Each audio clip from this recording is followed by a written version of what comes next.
Opinions expressed are those of the host and other speakers and do not reflect the views and opinions of TVG Channel 28. Join Peter Ramsaroop for In Retrospect on Sundays from 7 p.m. on TVG Channel 28. Hello to all who are joining me today. It's Monday. I know many are accustomed to this TV program on Sunday at 7. We have now shifted it to Monday at 6 p.m. So it's good for me to join with you to discuss the relevant issues dealing with our nation. And you know what is going on this week and last week. We know that Dr. Singh read the budget in Parliament, an exciting budget for 2023, and we'll discuss some of those details here on the program. I know many of you may be watching the debates happening live in Parliament and listening to the reality of what the budget entails from the People Progressive Party members of Parliament, and then listening to the opposition that criticizes without any concrete suggestions of how they would have done the budget. And you know, if the opposition really was paying attention to the country, they would have come in with how they would have presented a budget. What would have been their numbers to the budget, and not just coming and talk about, you know, as Vice President said, discrimination. They talk about, you know, that there is not, you know, enough money there for people. They're not looking at the comprehensive budget. And you know, if you think of a budget, and you know, I want you to kind of understand the budget, say in your household. If you're planning a budget, you're making, you know, $50,000, $100,000 budget, and you're planning what you have to pay in rent. What do you pay for electricity? What do you pay for water? What do you pay, you know, for your school kids to go to school? What do you put up in the bank for future development? You design a budget that makes sense for yourself. You know, you're not going to take all the money you made today and go spend it out on frivolous thing tomorrow, because then you wouldn't pay your rent. You know, if you listen to the opposition leader Norton, he wants us to give away the money to everybody. Don't develop the nation, just give them more money. Just as he goes and drinks at Orange Walk. You can't do that. You have to plan in a budget based on some plan. And I want to go back to when the PPP was campaigning in Parliament or in the country back in 2019 going into the 2020 election. We presented a plan to the nation called a manifesto. And in that manifesto we described many areas that needed to be developed throughout the country, whether it's tax credits, whether it's infrastructure, whether it's improved water, whether it's education in our people. All of those things we put together in terms of what our plan was going into the 2020 elections. So Dr. Ali implementation of that plan, his vision for a country that can sustain itself 2030 and beyond, is what these consistent budgets have described. So our first budget in 2020, 2021, 2022, and now 2023 builds on the platform of where the country needs to be by 2025 and sets it in motion for what 2030 would look like. That's why it's a very diligent process. And when you listen to some of the areas that we have proposed in this budget, I want you to think of it again in your budget.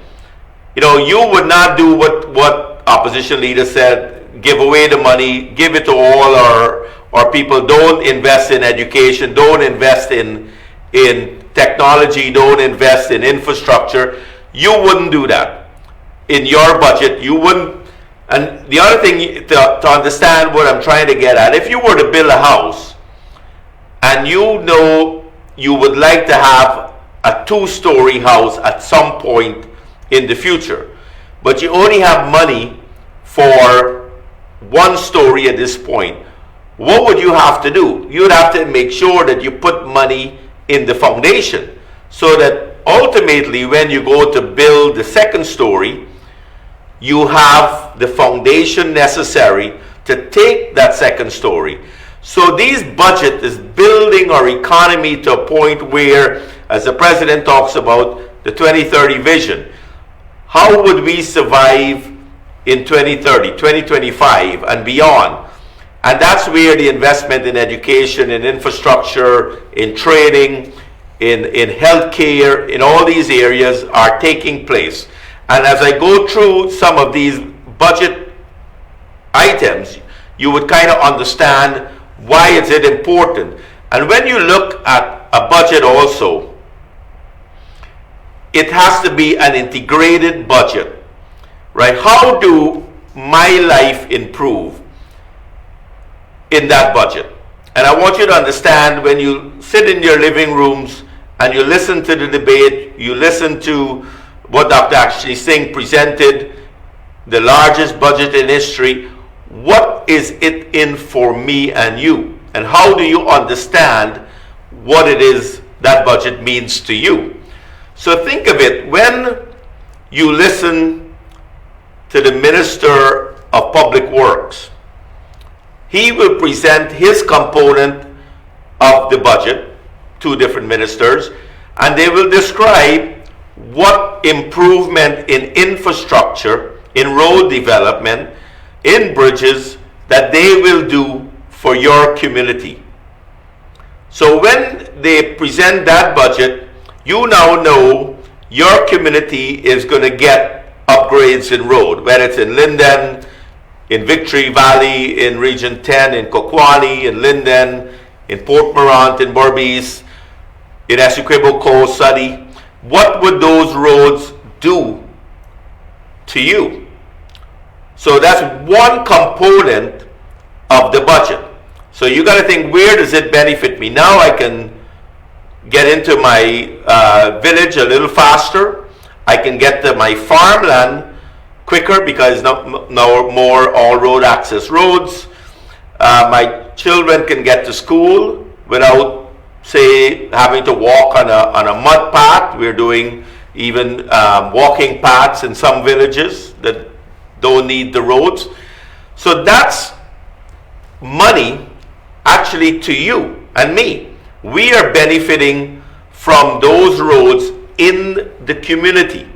So I want you to spend some time listening to the Minister of Public Works, go through that infrastructure budget and what they are doing, whether it's sea defenses, whether it's cokers, whatever, to prevent flooding in the future, whether it's the drainage.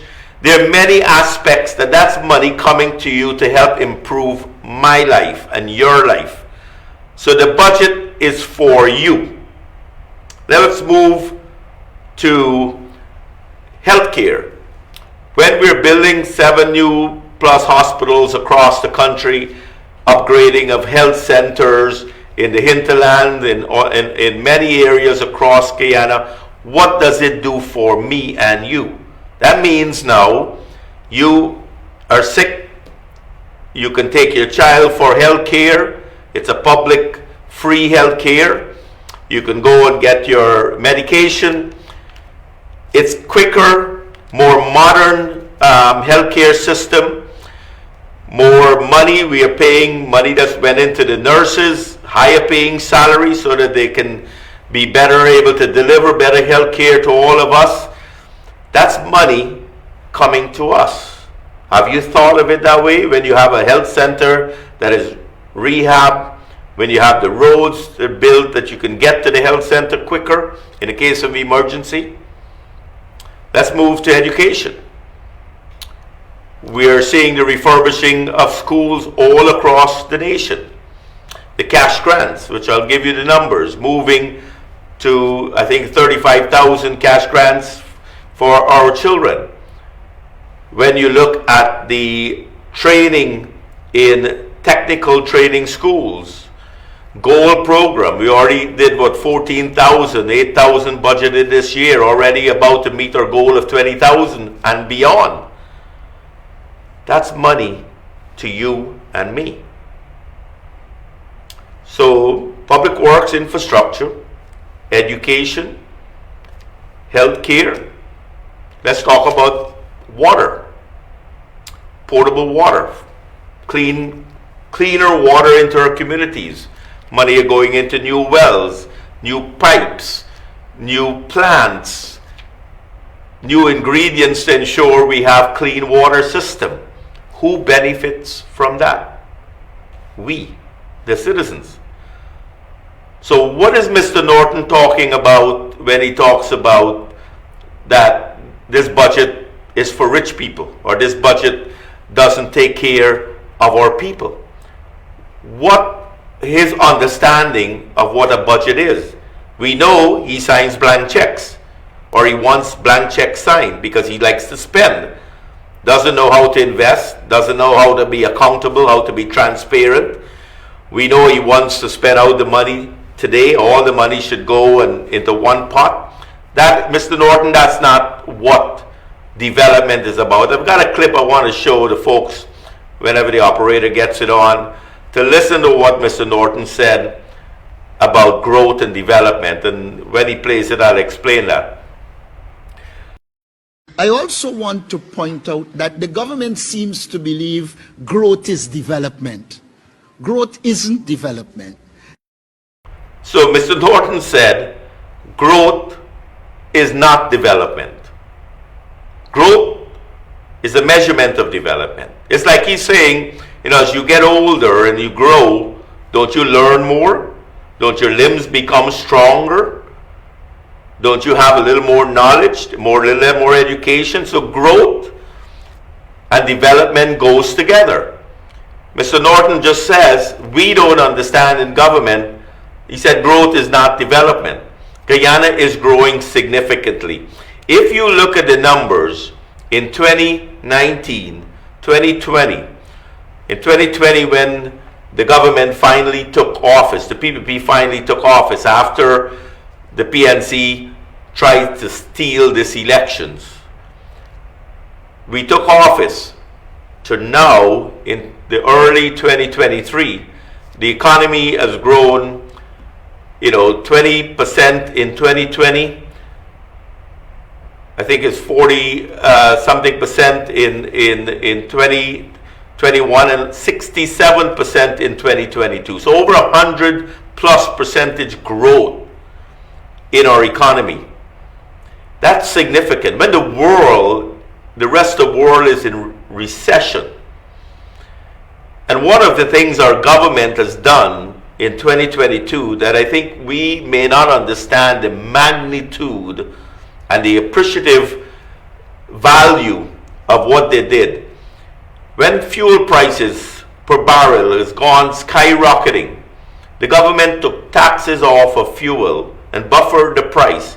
We can go to the gas station today and we are paying pre-priced versus what the rest of the world is paying. Google right now what per gallon it is in the US. Look at what is it in many, many countries. They're suffering right now because of that. That is money back in our pockets. And I'll explain disposable funds in shortly. But again, you got to understand the budget is you and me. So when you listen to the opposition talking about the frivolous, one talked about whether government implemented all the projects in 2022 that they should have implemented. Some of them are ongoing, some are rollover projects. We've been extremely transparent and accountable, non-discriminatory in our process in Guyana. And our president, Dr. Irfan Ali, has made it to what I determine as a global leader, especially in the region. I just traveled with him to India. And when he sits with a seasoned Prime Minister Modi, or when he travels to the United States, Guyana is a country that every one of us, have to be proud of. Where we are standing in the ranking in the world today, maybe many of us didn't dream that we will ever get there. Our neighbors within CARICOM has woken up. They have to see us in a different light. You have a leader that is visionary, that understands the nation building components. We all worked at the manifesto under the then opposition leader and now our vice president, developed the plan for 2020 to 2025. You see Dr. Singh, when he reads the budget, how it's measurable on every component of that plan. Ask the opposition leader, Mr. Blanchett Norton, what is this plan for the country? Ask why did he not have his members of parliament describe how they would have done it differently. What would they have proposed for public works? Would they have put 20,000 plus scholarship in the education bucket so that we can ensure that we're ready for the newer world that is happening among us? Artificial intelligence, we've got engineers that we're needed for the industry, we've got new technology in agro processing. Do they know? Would they have proposed that? Would they have invested in the Port Moran Training Center? Would they have invested in the development of TVET programs? 150,000 coding folks now that will be able to learn coding. Mr. Norton, would you have proposed all of that? Would you have done that? Ramjatan talks about the $4 billion in the sugar industry that we are proposing in 2023 budget. Did he talk about the 7,000 sugar workers that they fired, with the AFC fired in Berbice? Did they talk about what damage did they do to the economy in the 5-year they rule when they give themselves increase in pay? When they fired 7,000 affecting 30,000 families, when they had no investment in housing and water. The water authority under Dr. Van West Charles was in the deficit. It just took a couple years to pay off the debt that they incurred just in that one department. Minister Rodriguez described that eloquently on our program this last week, what they had to do to just to bring the water authority back to a semblance of being able to deliver what they need to deliver to the people after misrule and mismanagement for 5 years. So again, the budget includes all of us. So when we get to, let's take one example where you saw the tax threshold going from $75,000 to $85,000 per month. What does that mean? That means if you were making $90,000 a month, $85,000 of that money now is tax-free. So you're now paying taxes only on $5,000. You're paying taxes on $15,000 before. That is an extra dollar, extra sets of dollars into our pockets that is called disposable funds. And when you have disposable funds in your pocket, you tend to do a little more. You may put it away for a rainy day. You may, put on an extra room in your house, or borrow some money at Courts to buy some new furniture. Many things that goes with disposable money. And the more disposable money we have, that's an important factor in this budget.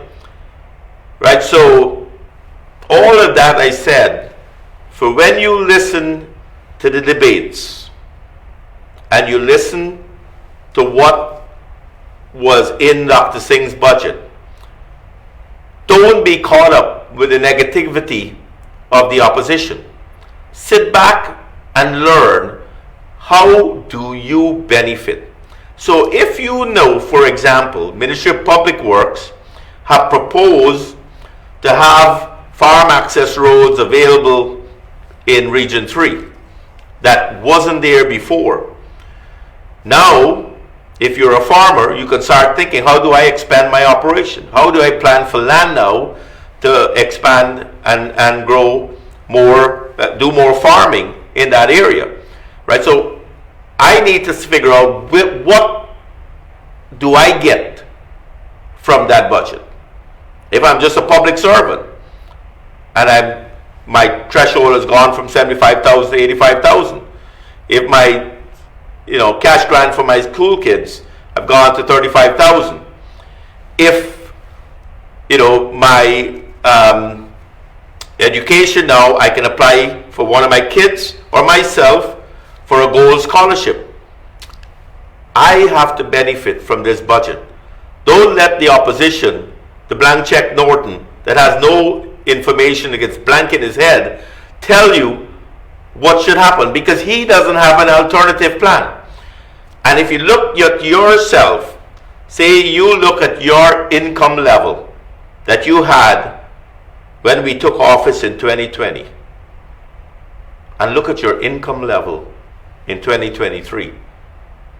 And if you can tell me that it's increased, the discipline services, the nurses, the public service across the board, the private sector is increasing, minimum wage has gone up, private sector is increasing their wages.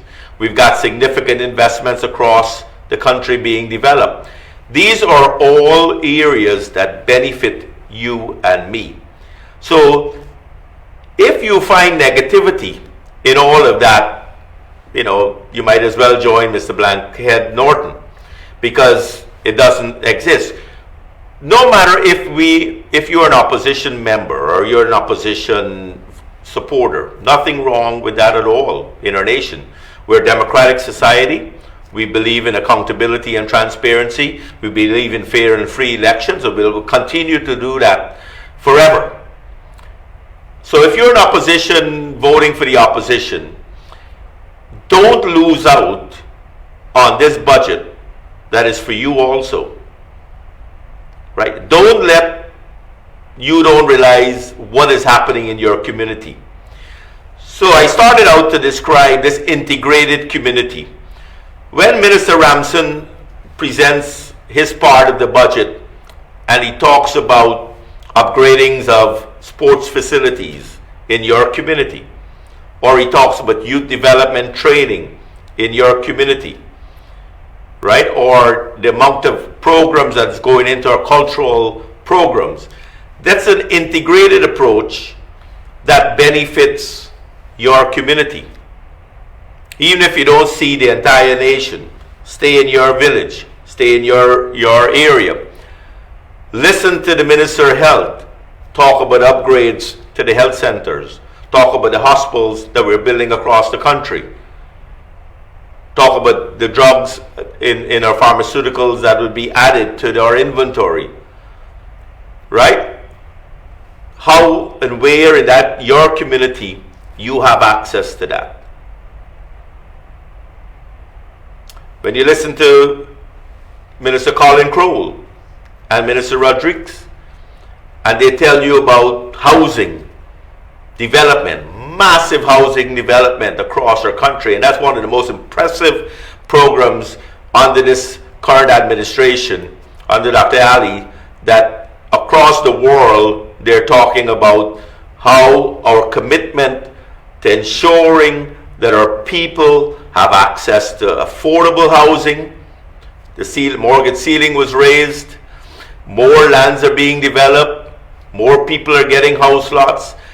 The significant difference of what happened in 2015 to 2020 to what is happening 2020 to 2023. Massive. Don't lose out.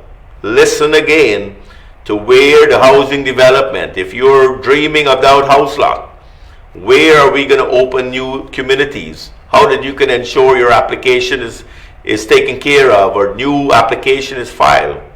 When you listen to those same two ministers talk about potable water and clean water and more water into your community, higher pressure, listen to them, because that's how you're benefiting from that budget. So overall, it's an integrated budget that benefits you and me in many, many different ways. It's not that budget is meant to give you cash and we go spend it out. We have to remember that our generations of the future, the development of Guyana, and the more we develop Guyana, the more we build on the foundations of what President Ali talks about in terms of infrastructure, in terms of healthcare, in thoughts of prosperity for every Guyanese. The one Guyana to ensure every one of us, regardless of our race, regardless of our color, regardless of our texture of our hair or religious belief, all of us are equal in getting those benefits to our nation. And he believes it. He's implementing it every single day in every program. Don't be left behind. Ensure that you are listening again to that budget. And I want to just run through some of the specifics of what you're hearing in Parliament this week and what you heard Dr. Ashley said last week. You know, right before the end of the year, you know, we adjusted salary for 5,000 healthcare workers, for 9,000 members of the disciplinary forces. They now have more money to spend. So if you're in the retail business, you're sewing uniforms for nurses, you're selling groceries in communities, these folks now have more money to spend. You're going to benefit as a retail store owner, as a food provider, as a seamstress that needs now work. All of that money not just goes to the nurse or the disciplinary forces. That money then moves through the economy. It moves to those that are providing a service. You may decide again, there's more money coming into your salary. You're going to build an extra story on your house, an extra room on your house. You now have that money. Who do you hire? You're going to hire the carpenters, the plumbers, the electricians. So they're getting a piece of that money. Does Norton understand that? When he writes blank checks that has no dollar value on it? Does he understand when he spends money without understanding where the money goes, what investments I'm getting? That's not training we want for any of our kids. None of us would want our kids to learn that kind of mentality, Mr. Norton. So we shouldn't even allowing it in our living rooms to listen to his madness, because it really would distract our young children, understanding that life, just like our government is doing, is investing in our people, investing in the programs that benefits all of us, not again frivolously wasting our nation's money. And one thing with this budget that is probably the most impressive as you look at budgets that are going to be presented in 2023 around the world, and I want you to really pay attention to that. This budget, there's no new taxes. You know, many politicians wish when they're campaigning, when they're going to their budget in their countries, can tell their population, we haven't raised a single tax in our 2023 budget. You know what it's like to hear that in a nation? Think of 2015 to 2020, when Granger and I don't know where Blankhead Norton was raising taxes, 200 plus taxes, even from our poor getting our license, to our drainage fees, land fees, taxes all around, 200 plus taxes they raised. Imagine they raised 200 taxes and couldn't provide a quarter of what we're providing today with our 2023 budget. Did you get the cash grant? No, they cut it. Did the disciplinary forces get their bonus at the end of the year? No. But they increased taxes. What did they do with that money? In 2023, Dr. Ashley Singh presented the largest budget in Guyana's history, telling us that he's going to spend all of that in the development of our nation. Growing our nation, Mr. Norton. Development is tied to growth, it's measurement. No new taxes. Spend some time over the next 2-3 months as different countries read their budget and look and see if any country compared to us that would have a 41% increase in their budget without increasing our taxes. And to have a development budget that improves our life significantly. Let's continue. So we talked about the nurses. We talked about the income tax threshold going from 75 to 85,000. More money, disposable money in our pocket. If you add it up, it's close to $3+ billion, and over 12,000 people working right now will pay no taxes at all based on this one initiative. So 12,000 people will benefit of no taxes. Many of us wouldn't have to pay taxes from 85 to whatever our salary is. That's the only piece now you would pay. Again, billions of dollars back into our pocket. Our cash grant was increased from 25,000 to 35,000, or because we care cash grant. Remember, Granger them took all that away, and we are paying all of this with no new taxes. The big one I mentioned earlier in the program, the fuel, no taxes on fuel, cushioning the costs of our gas that goes into our cars and minibuses. Look around the world. Look at gas prices. Look at the cost of transportation. You haven't seen a minibus fare increase or a taxi fare increase because government cares. They're implemented no taxes, take away all taxes off of fuel. That's a significant. People don't understand, and all of us sometimes take it for granted. But you know, if you had to spend more money in gas, driving your cars, or paying more money, you know, that takes away from your current money. That's why so many countries are going through recessions, because folks don't have that disposable money, the money that they used to have. Now everything costs more. And the world, we know goods have gone up. The Ukraine war, the recessions around the world have caused many prices to increase, no difference in Guyana. But what the government did, the freight costs, reducing the freight costs, so the cost of goods coming into Guyana will be reduced. You know, I can stress all I want. You've got a president of our nation that acts absolutely, truly is a people person, because constantly himself and his cabinet is ensuring what can they do to make sure our lives gets better, don't get worse, and how do we develop Guyana in order to improve the nation as a whole. 10 billion is going into the expansion of the part-time program, and it's great to see people that may be going from underemployment, may have had their own small businesses, decide, you know, it's not working, I want a part-time job, or I'm going to do a part-time job and do my small business at the same time, now have access. $10 billion we went into that. This is all increasing our disposable funds.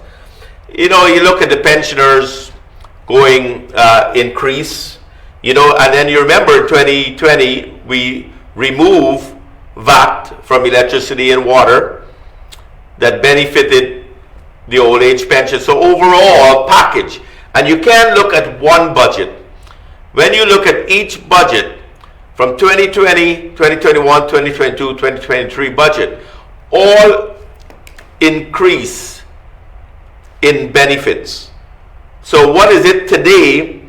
You have to look what it was in 2020 and what was the changes in 2023. So incrementally, government again is very responsible in how we use our money. It's the citizens' money.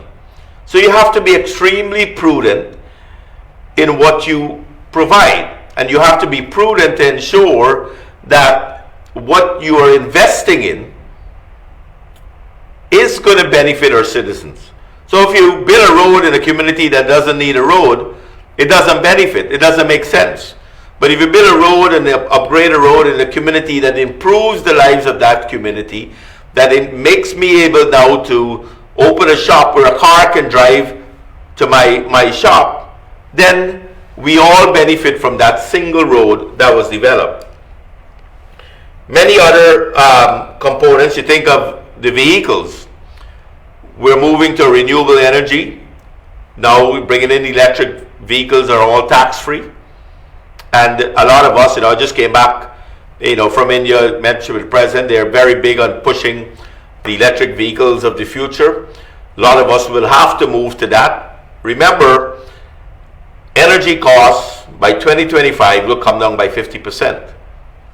What you don't hear about, maybe fully in the discussion, that these are all investments that are happening in our country.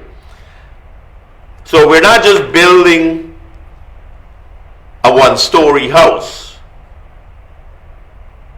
We have built the foundation for a nation that can sustain itself 2030 and beyond. That's our president's direction, that's his vision, that's his implementation plan. Listen to him. So when you listen to the budget and you say, well, I wish it could have been more. I wish we had went from 75 to 100,000. Remember, no new taxes. Remember your investment in the gas to shore, bringing the energy cost down by 50% by 2025. What would that do to our budget in 2025? Your budget, my budget. How much more money that I don't have to pay my electric bill to that level that I'm paying right now, cut in half. So when you want government to invest into the gas to shore, to get this gas to shore done, so that we can have 50% increase in our decrease in our electric bill. Get the picture? So don't look, if I can leave anything with you, don't look at a line item by itself. Look at the line item, how it affects across the nation. So when you see again the investment in the gas to shore and the fact that it will bring energy costs down by 50%, that's money in our pocket that we will realize by 2025. What would you want us to do with that money today? As Mr. Norton said, give it out. Don't invest in anything. You don't need to think about the future. Just give me the money. Give me the money now. So if I get more money in my pocket now, would I be able to reduce my electric bill in 2025? Absolutely not. The dumbest thing Mr. Norton could think about. So when you again listen to those opposition try to use the term debate, ask them, how would they, if we don't invest in the gas to shore today, how would we be able to reduce electricity costs by 50% by 2025? Tell them, ask them to tell you how they would do it. So to understand where Guyana is going and where we were under a miserable 5 years of rule by the APNU PNC government, miserable. Guyana GDP, and if for those that understand the numbers, have grown significantly, 62% in 2022, unheard of in the world, 11% in the non-oil industry. It tells us that the money that is coming into the country is growing every sector. To have 11% growth in the non-oil, which is, I believe, the 5th or 4th largest in the world, tells you that we're taking any income that Guyana is receiving and we're ensuring that the sectors that need it benefits, right? Such as healthcare. So what did we do in healthcare? So $84.9 billion is budgeted for the healthcare. The work for the pediatric and maternal hospital is continuing, where we talked about the 6 regional hospitals being built to decentralize healthcare in Diamond, Deakindren, and more, Bath, and number 75 Village. 1.8 billion to rehabilitate New Amsterdam, Linden hospitals, put in telemedicine. 830 million for commence the construction of a new hospital in Bartica in Region 7. 1 billion to retrofit the health centers. And it goes on. Again, who does all of that benefit? Contractors? Yes. Workers building the hospitals would have jobs, construction workers. More nurses will need to be hired. More people will have more jobs. But what is ultimate? The fact that you can take your child to a much more modern facility in case they get some illness, or you would be able to access a more modern healthcare system than we've had in the past. That's where the money is going. Would you not want your government to spend this money wisely in this budget to ensure that we, you and me, benefit from this money? So healthcare, all about us, the citizens. Let's go to education.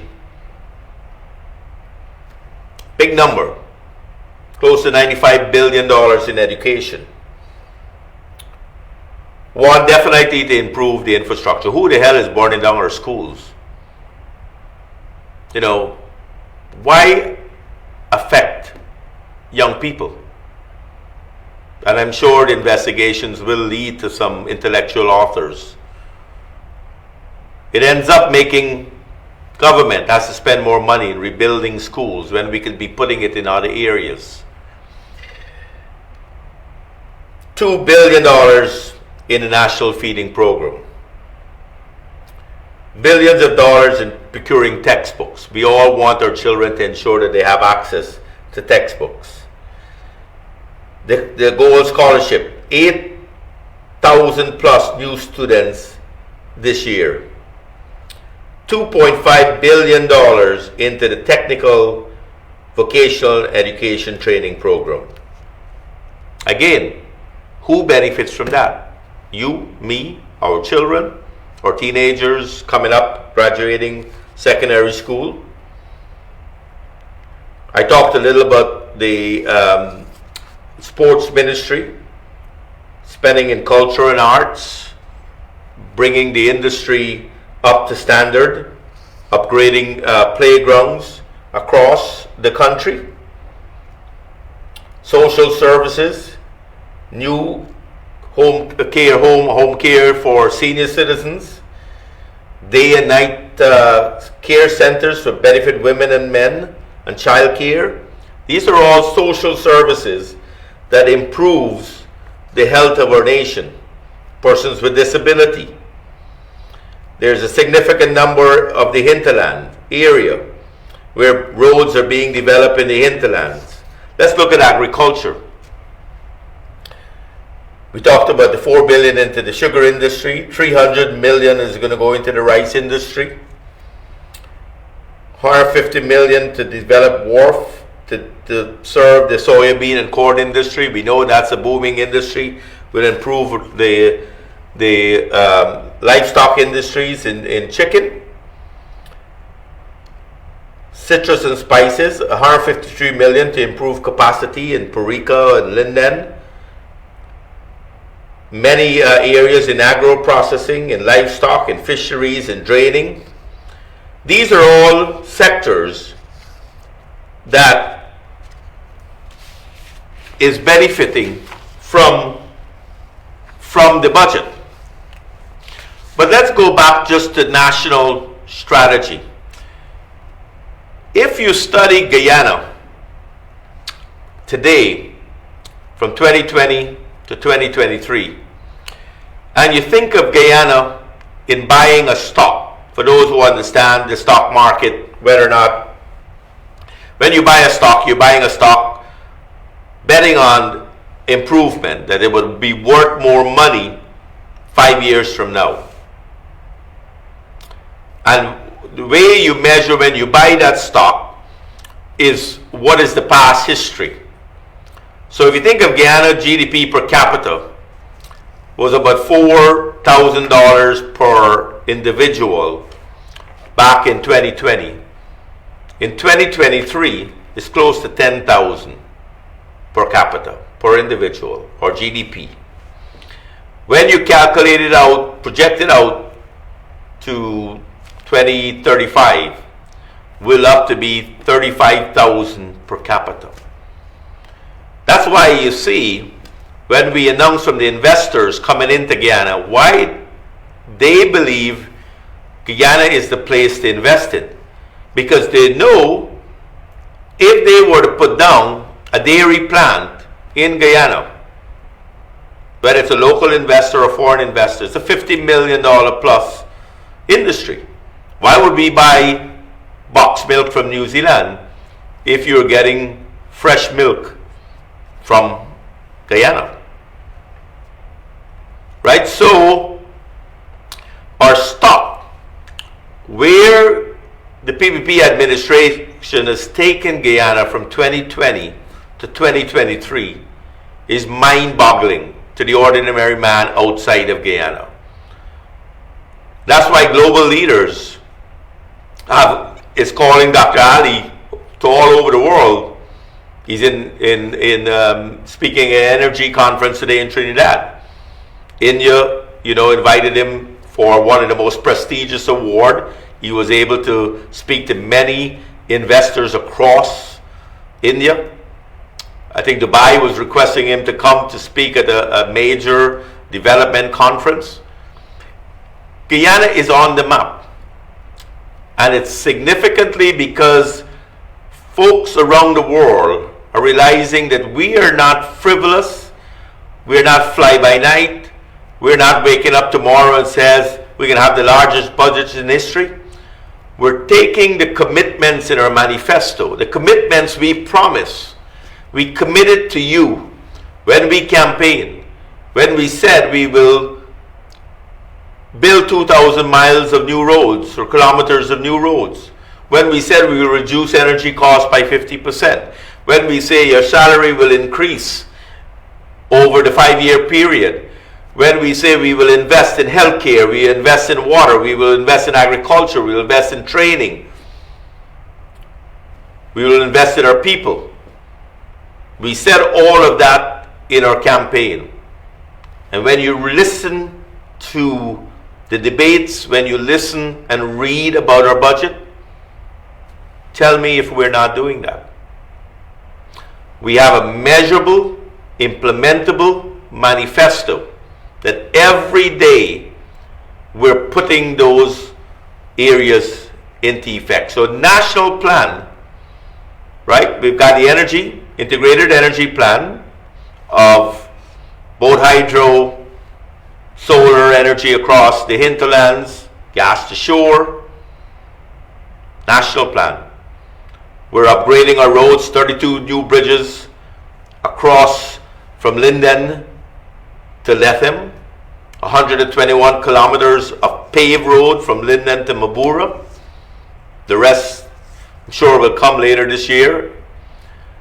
The development of our agriculture, agro-processing industry, tying northern Brazil, Guyana, and Barbados together to provide to CARICOM a reduction of 25% by 2025. Implementation of education, 150 coders, 1,000 coders in our education system. Planning for what is happening in technology across the world. Investment in telecommunication, liberalizing the Telecommunication Act. You saw companies, eNetworks, other new companies coming into Guyana that is expanding our regional interconnectivity throughout Guyana, reducing the cost of data, access to better internet services. Remember, we took VAT off of data that Granger them added on in 2015. Don't forget what your dollar was worth in 2020 before we took office. Think of what that dollar is worth today. The same dollar that you had in 2020 today. That same dollar, you paid 40% VAT on data. You paid 40% VAT on water. You paid 14% VAT on electricity. You had paid higher fees in the 200 plus taxes that they had on that same dollar. Think of that dollar today. One, we increased that dollar with wages in public service. We've increased the tax threshold, so that dollar now is worth more. You're not paying any of those taxes anymore. None. Ask Norton. What did the PNC APNU government did to you? So that dollar now has now increased to $1.50. And yet you're not paying the VAT on electricity, water, and data, education, healthcare, agriculture equipment, electric cars, selling of your residential properties. Did you benefit from 2023 budget? Did you benefit from all the other budgets? Absolutely. That is again prudent government understanding, not dictating, right? So when Dr. Ali goes to community and you see him out almost every day, walking into communities, listening to the residents, understanding things that he may not have seen directly, and then he ensure that those issues are resolved. Dollars then goes to that. Again, if it's fixing a road that is in the budget that was supposed to be done, say middle of the year, he decided that, let's move that up because it's needed right now in the community. That's a president that understands the direction of where the nation needs to be at any given time. And as cabinet ministers, I think we have one of the best cabinets I've seen personally, my opinion, that is working hard every day to ensure that we deliver on the commitments on our manifesto. Those are all things that are happening in front of our eyes. And that's where the president goes to these communities so that we could come back, sit down and figure out what could be done better. How could One Guyana implementation be better? I actually sat in my office today with an investor, senior local investor, that is planning to build a limestone factory in Region 10, in Kokwani area. You know how much jobs that would bring to the table? Planning to do a large agro processing in Lethem. More jobs. I can go through a significant set of investments that are coming to every community that ultimately increase our lives better, jobs. Government has invested in the call centers. We're building 4 call centers around Guyana, in Berbice and in Esquibo. That operator now can hire close to 300 people per shift in each of these call centers. Look for that happening this year. More jobs for people. The commitment to ensure that Dr. Ali said that he will ensure that 50,000 new jobs are created. I can tell you, added up for 2020-2023, we have already made a significant dent in that number. Revolutionary over the next 2 years, you would see more increases in job opportunities. We're running out of people already, as we know.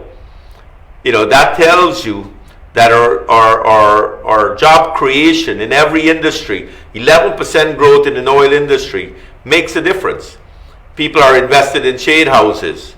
They're invested in agro-processing. I know there's a new factory going up in Parika to do agro-processing, right? Farmers are looking to grow more crops. We're talking to a new industry of bamboo. We know the coconut industry has exploded. And I can tell you, one thing I learned in India, they love coconut water and they have coconut water. And you know, it's all over. They drink coconut water like water, regular water. But it has no taste compared to ours. Our industry, when folks get a chance to drink Guyana coconut water, and we are able now to expand that industry, which is in our budget, to expand the coconut industry. Where would that take us in improving money, making money for the farmers in the industry, the retailers, the wholesalers, all of that will make money. So this is our food budget. We are spending it prudently. Salary have increased over the last couple of months. You've seen all of that. You've listened to our president outline the vision for 2023, outlines his vision for 25 and beyond, to build an economy that could sustain 2030. When you look at the shocks, the tectonic forces that is happening around the world, when you see economies shrinking, even developed countries shrinking, struggling to survive, and you see Guyana standing out in our growth and our development, Mr. Blankhead Norton, remember, growth and development is what's happening in Guyana. When the world is struggling with sustaining even a 2% growth, Guyana continues to grow significantly. And when you see government putting 41% more of a budget from last year back into our economy, spending more where we get the benefit from it. If you build more roads, there's more contracts, there's more workers. You're upgrading the water system, somebody got to develop that. You're building new hospitals, somebody got to build that. New employees to work in those buildings, new training in medical labs, in nurses, in technicians, in porters, all happening right in front of our eyes. This budget is for you and me. Over the next few weeks, on this program, 6 o'clock, will be re-aired on Facebook, I think 8 o'clock on the People's Progressive Party's page. We will go through sector by sector. And I want you to understand, basically, you and me, how do you and I fit? What does it mean to me? And those are the questions you're asking yourself as you listen to our ministers and MPs describe what is happening in the budget. Where does my child benefit? Where do I benefit? Where does my family benefit? How do I get to own a home? How do I get a cheaper mortgage? How am I able to get a better education? How am I able to get better health care? That's what this budget is about. And guess what? You and I have to pay no new taxes to get this delivery of our budget in 2023. Hats off to our President, Dr. Irfan Ali, Dr. Singh, our members of our cabinet. Hats off to our people that believe in our nation, that supports us. Hats off to those that contributes, whether it's Men on Mission, whether it's a cleanup campaign, whatever it is. I don't believe in negativity, neither does our President. We will ensure that we continue to deliver on our commitments in our manifesto. We will deliver to you, our people. We will work as one Guyana. You and I are no different. There's no difference in our citizenship. We're one citizen of our nation, and we will make Guyana better for all of us. Thank you, and God bless you.